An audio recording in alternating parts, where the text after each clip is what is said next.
Anthony Joshua's gigantic. So big. He's so big. He's so much bigger. Bro, he got hit with a bomb and breaks his jaw in 2 places. Don't do this very long, because there's a price that you pay that is not worth it. Jake Paul's boxing career just flatlined, and everyone saw it coming except him. All it takes is one punch to completely ruin your life.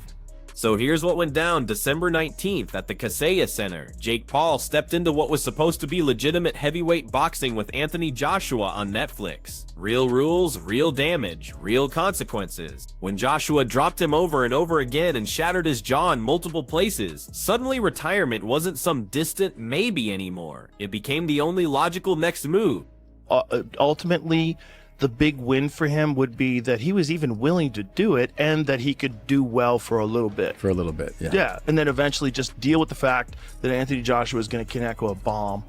Anthony Joshua put him on the canvas 4 separate times. 2 knockdowns in round 5, 2 more in round 6. This wasn't some lucky punch or flash moment. This was systematic demolition. Watching a fighter get dismantled piece by piece until the ref had to step in and save him from himself. When you can't defend yourself anymore, retirement stops being a punchline. Style that would align with a ring that size, a negative style, as we mentioned. It really comes down to the fan interest. Jake Paul is on a 2-fight stretch coming into this one, which really put his reputation on the line. The injury that sealed everything was absolutely devastating. Double jaw fracture, broken on both sides. They rushed him straight to the hospital. No press conference afterward because he literally couldn't form words. Emergency surgery. Liquid meals, jaw wired shut. At that point, this isn't about ego or comeback stories. It's purely medical necessity. 28 years old, 29 next month. Don't do this very long, because there's a price that you pay that is not worth it. It's not worth it. And that price is depression, deep depression, a severe brain imbalance that's going to lead you to addiction. One day he's selling himself as unstoppable. The next day he's sipping protein shakes through a straw and counting weeks until he can chew solid food again. You can't hype your way out of broken bones. You can't promote your way past structural failure. Reality just made the retirement decision for him. 300 million plus in his boxing career. How old is Jake Paul? He'll be 29 and look at that. So he's 28 years old, 29 next month. The moment he left that ring unable to talk, unable to eat normally, unable to pretend the damage wasn't real, boxing answered the question louder than any marketing campaign ever could. It leads so many people to impulsive behavior. So many people become gambling addicts, drug addicts, alcoholics after their fighting career. It's you could only take so much. The boxing community didn't waste time being polite about it either. Former champions and respected analysts went straight to the harsh truth. They called it exactly what it was, a complete mismatch. They said he got exposed at the highest level. Some flat out declared his career finished. No emotion, no drama, just the sport finally saying what needed to be said after years of playing along. Just everything that's happened in my life, like I was taking L's after L, and I just mean that in that sense. I don't mean it just by like success. Duke McKenzie broke down every technical disaster in detail. Jake was throwing wild punches, losing his balance under any real pressure, literally tripping over his own feet. He kept reaching up, trying to connect with Joshua, but came up short every single time. All those fundamental flaws that got hidden against weaker opposition just got dragged into the spotlight all at once. Jake Paul tried to throw a shot. He would lunge in, jump in, and because he was so short, he'd miss. And then he ended up stumbling over his feet and falling over. Sometimes in that fight, it reminded me of, have you seen that Kung Fu film called The Drunken Master? Michael Bisping emphasized how controlled Joshua stayed throughout the whole thing. No rushing, no panic, no desperation. He just let his experience and power do the talking. Jake never once made him uncomfortable or worried. No wobbles, no adjustments needed. The skill gap stayed crystal clear from the opening seconds right through the stoppage. You know, when you're young, you think that you could live forever and you think that you're invincible until something happens. We also happened to Muhammad Ali. So there's a deeper story here, is that life's a marathon, not a sprint. So whether it's fighting, whether it's your lifestyle, whether it's money, you're going to be 30, you're going to be 40, you're going to be 50, and PBD, you snap your fingers, boom, just like that, you're going to be 60. The statistics tell the whole brutal story because numbers don't lie like hype does. Joshua connected on 48 clean shots while Jake managed just 16. That's not competitive boxing, that's damage control mathematics. Joshua never had to take risks or make desperate moves. He stayed patient, made small adjustments, and watched the inevitable collapse happen right on schedule. And at a certain, like that one that he got from Joshua, ooh, you know, say if you have like a punch card, you have like so many punches that you can get in your life, which I believe you do. I believe there's a certain number. That one was like 10 bunches. Everything shifted in that moment. This stopped being about whether Jake could box and became purely about how long his body could absorb punishment before shutting down. The conversation moved past wins and losses straight to whether he ever belonged in there with real heavyweights. He weighed 216, but he's doesn't even have abs, right? At 216, he could easily weigh 190. Yeah. I'm sure he could make 190. Yeah. Anthony Joshua's gigantic. So big. He's so big. He's so much bigger. So of course, like, the strategy told everyone what they needed to know before the knockout even happened.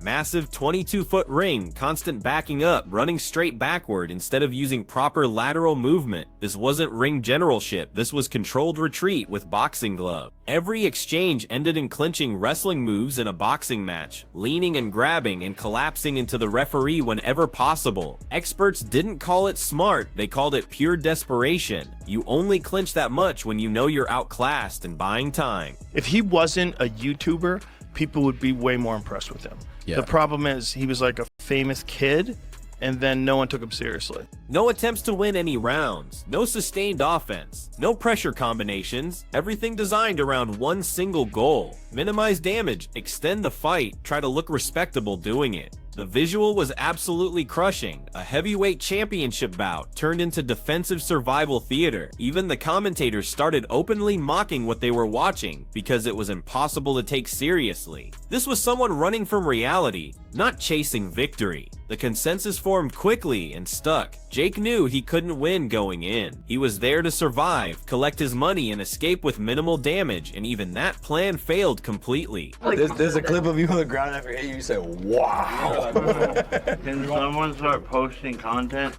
Joe Rogan said exactly what everyone else was thinking, but didn't want to voice directly. He called it a devastating wake-up call and told Jake to walk away from boxing immediately, not eventually, not after one more big payday right now. Rogan wasn't speaking as some internet hater or casual observer either. He was speaking as someone who's watched too many fighters pay the price for accumulated damage years down the road. They put your teeth back in when they pop out like that, or are they gone forever? I don't know, but it's just wired shut for like 6 weeks now.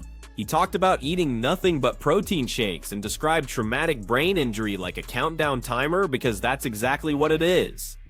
Every concussion builds on the last one. Every heavy shot takes away something you never recover. That shot from Joshua wasn't just another moment in the fight. Rogan described it as multiple concussions delivered in one devastating blow, a single impact that burned through years of accumulated tolerance.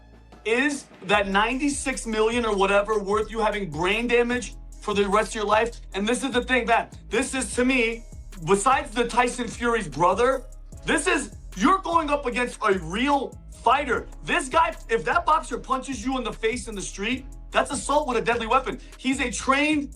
The broken jaw became the perfect symbol for everyone to stop pretending this was sustainable. Medical experts made it clear this wasn't just facial damage. When both sides of your jaw fracture simultaneously, that force doesn't stop politely at the bone. It transfers directly into your skull. Brain trauma doesn't announce itself with immediate symptoms. It shows up months or years later as memory problems, mood swings, depression, impulse control issues. Rogan discussed fighters spiraling into addiction after careers full of impacts, exactly like that one. Gambling problems, substance abuse, alcohol dependency. He said no amount of prize money is worth that eventual cost. In his lower jaw. Oh, you can show. Here, look. Science. So science is right there and there.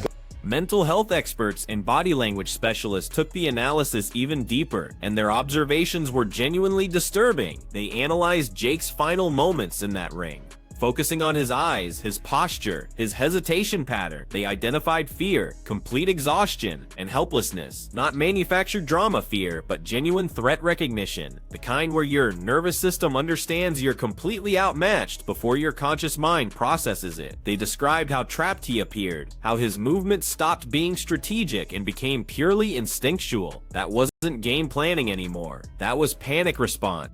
But whatever it is, it's not enough. It's not enough. Yeah. Because in so many of his fights, like the Nate Diaz fight, he gets tired in the later rounds. In the beginning, look. Throughout all the analysis, the same conclusion kept surfacing. Prize money doesn't reverse brain damage. A wired jaw doesn't protect your long-term memory. A massive check doesn't regenerate damaged neurons. Rogan voiced what everyone was thinking. This is exactly how careers end tragically, when fighters refuse to accept reality early enough. While medical experts focused on health implications, social media went absolutely wild. The mood changed instantly. Shock transformed into celebration. Relief became ridicule. Memes dominated every timeline. Knockout clips played on endless repeat. People weren't just reacting to a single loss. They were reacting to years of promotional hype finally meeting basic physics. Like, that's a killer. This is a weapon. So is it worth the money? I don't think any money is worth that. The brain, like we talked about this when I first came to VT. Jake Paul the fighter disappeared completely. Jake Paul the promotional mastermind took over the narrative. Salesman, entertainer, viral content machine. Industry analysts acknowledged he promotes spectacle better than he demonstrates skill. That assessment might have been manageable if he owned it completely. What made it insufferable was pretending the promotional spectacle equaled actual victory. The puncher's chance argument got destroyed publicly. Experts called it complete fantasy. You don't luck your way past an Olympic heavyweight champion who sees everything coming from miles away. That logic works in amateur settings and internet debates, not professional boxing rings. Against someone like Anthony Joshua, superior size, perfect timing, and vast experience eliminate miracle scenarios immediately. Less than a decade, he has had no real professional opponents other than Tommy Fury that were legitimate world-class boxers. As retirement speculation intensified, Jake's own contradictory messaging made everything worse. One day he joked about fighting again within weeks. The next day he posted surgery updates from his hospital bed. Liquid nutrition, jaw stiffness, constant pain, metal wiring. The mixed signals were absolutely glaring. You can't market invincibility while documenting recovery timelines. Industry insiders started predicting what everyone already understood intuitively. This isn't a brief hiatus, this is an extended break at minimum, and quiet retirement most likely. The physical injury alone requires significant time. The complete absence of credible future opponents requires even more. There's no realistic pathway back to legitimacy after this type of loss combined with this severity of damage. Behind closed doors, business conversations turn much colder. Sponsors evaluate risk factors. Streaming platforms consider liability issues. Broadcasters examine medical reports instead of pay-per-view projections. The entertainment value evaporates when the product starts appearing fragile and unpredictable in dangerous ways.